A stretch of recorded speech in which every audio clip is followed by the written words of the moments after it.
Right, today we're going to do some testing on a lovely little intake here for the M2 competition. So this is an Eventuri Intake with the Eventuri designed filters on here.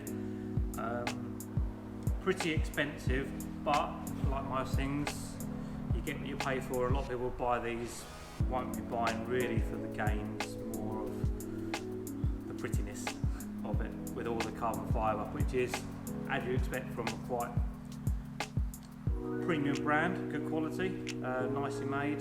Obviously on the inside you can see all the real weave, on the outside you've obviously got the nice lacquered gloss finish on there. So this is replacing the standard airbox and intake pipes.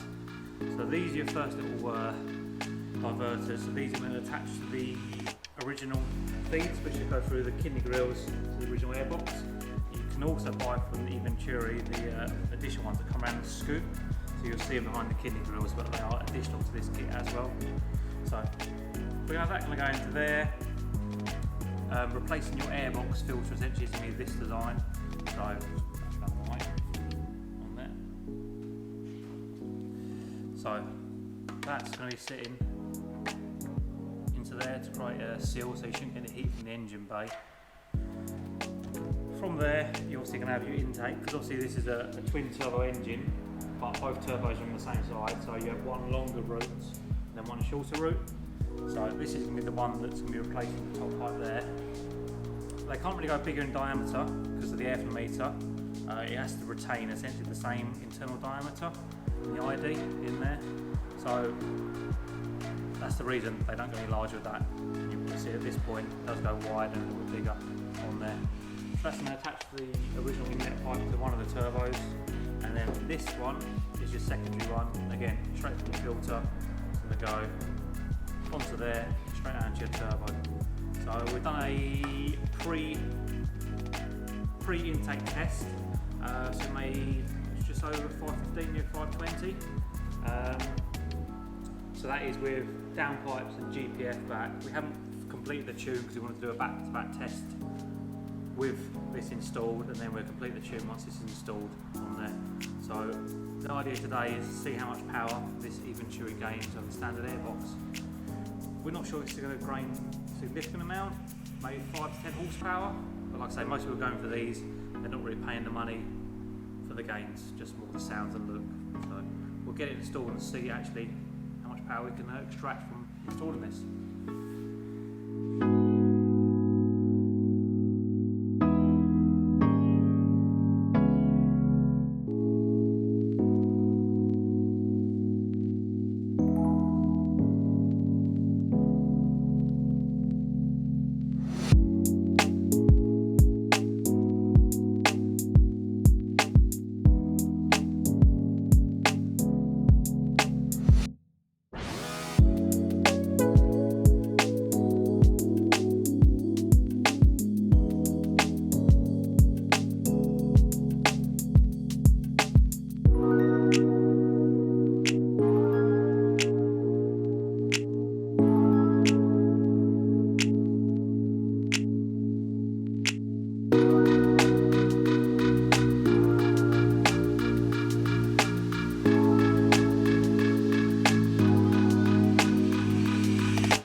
summary of this one. So this is with the airbox versus the Eventuri. As expected, not a great gain. It shows you the standard airboxes are not restrictive. So we just saw 6 horsepower at peak, which is probably the majority of the power band, from 4.5 to around 6.5. We're seeing sort of 3 to 6 horsepower across there. So nothing crazy, but like I say, the majority of these ones are for noise and obviously visuals. So yeah, if you're looking for power, the standard airbox design clearly is not that restrictive, and it clearly is a good design by BMW. There is potentially 6 to 10 horsepower in the mid-range, sort of say 6 at peak. So the main reason for fitting one of these realistically is for sort of noise and obviously lifting the bonnets and bonnet bling in there. So this is stage 2. With maxes out, we tried more boost pressure as well. It was pretty much the limit there. We dropped a little bit of the low end torque out to see if we can sort of control it better. We're going to let the customer try it. If not, we're going to bring it back in for adaptation. But this test was purely about before and after on the airbox on there. So we're going to see what he thinks, see what he thinks of the sound induction, and go from there.